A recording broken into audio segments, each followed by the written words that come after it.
what I'm struggling with as far as breastfeeding goes is with constantly eating. I've never been a huge eater. I've always been a snacker. Like, I can snack, but it's just like I'm constantly thinking, you need to eat. Did you eat this? You didn't drink enough. You didn't drink enough. Oh, you're gonna get dehydrated. And that is that's the biggest challenge as far as breastfeeding for me in my experience, making sure I'm getting enough calories and enough fluids, because I get dehydrated a lot.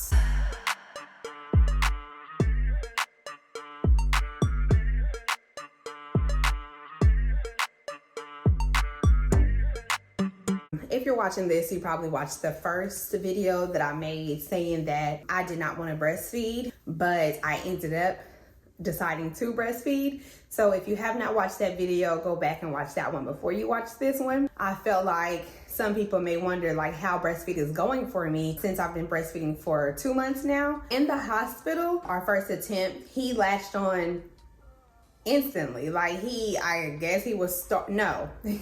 I know he was starving because he was stuck in one position for a few hours. I was starving and he was starving. So when he came out, I was ready to eat and he was ready to eat. So breastfeeding, him latching on for the first time was easy, but having to wait for your milk to come in and everything like that, it was just, I guess, pressure, like hoping, please let my milk come in and please let it be enough to, feed my baby. From the first attempt, he latched on pretty good. Everything was good the first couple of days in the hospital. We got home. Here we are 2 months later. I feel like it's been going pretty smooth compared to stories that I've heard from mothers breastfeeding, and then also the few people that I have seen breastfeeding and their experience as well. He eats right now, I'm not even playing with you, every 2 hours.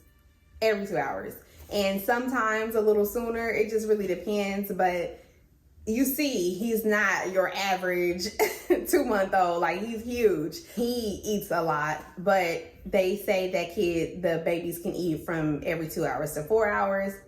He chose to.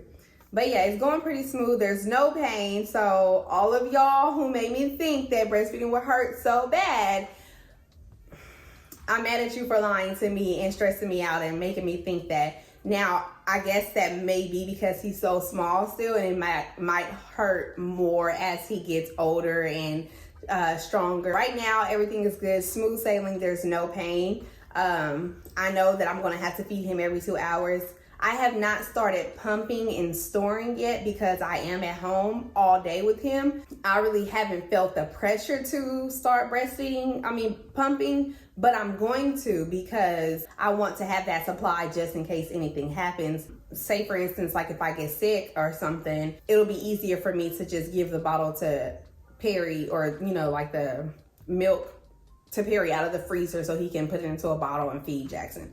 That's what I'm trying to say. I think that is great that there's no issues as far as like my supply right now. So I'm going to have to cluster pump and cluster feed, I guess is what it's called, in order to be able to supply extra milk on top of his feedings every 2 hours as well. So I will be doing a video on what supplements and what things I'm using and what juices and bars and stuff I use in order to help me produce milk and stay on top of it and things like that. So look for that soon. He is a crybaby compared to Peyton. Like, Peyton was very independent. I could literally clean half of the house or the full, all of my chores done throughout the day without her like having a breakdown because I'm not connected to her. But Jackson is the complete opposite. So my baby did get spoiled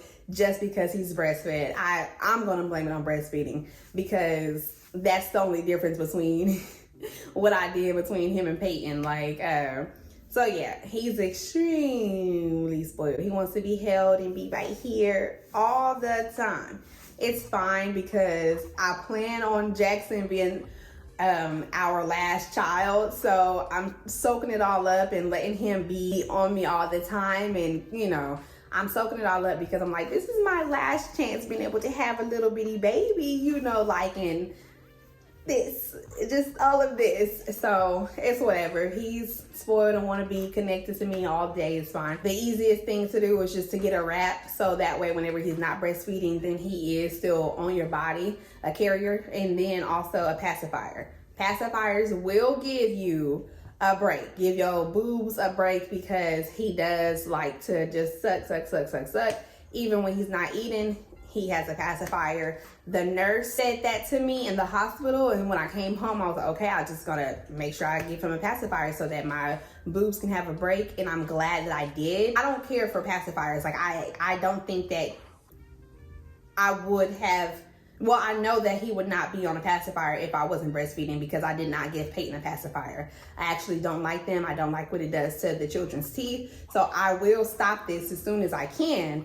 But for right now, just in the beginning, just us both trying to figure out breastfeeding, we're using a pacifier. So I just wanted to let you guys know that even though I was like so sure that I was not going to breastfeed, and I really did not want to at all, I just wanted to share that my experience has been very good and very calm, and I do enjoy the moments of, like, you know, me feeding him and just having the ability to do that, because I know all women are not able to breastfeed, and there's some women who want to, and it's just not, they're just not able because their bodies won't allow them. So I do appreciate it, and I am thankful that I have that ability. I'm not losing myself in breastfeeding. Like, I love it. Like, it's a great experience, and it's a great bonding experience for me and baby. Like, yeah, I love it. So if there's anything that I can say to someone who's trying to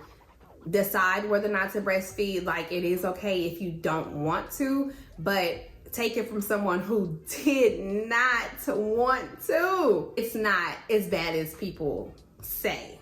Yeah, it can be done, and it can be done in a calm, loving, nurturing way, and it's not stressful for me. There's so much help out there for breastfeeding. So if you are struggling with breastfeeding, find someone in your life who went through the experience, or just go back to the hospital that you delivered at and speak with, you know, the delivery nurse and the breastfeeding nurse, because they're there. That's what you're paying for. So yeah, I hope I can encourage other new moms out there to keep going with the breastfeeding process. And even if it's hard, just keep trying, because it can be a beautiful thing, and it can be something that is not stressful whenever it was not something that you wanted. Yeah.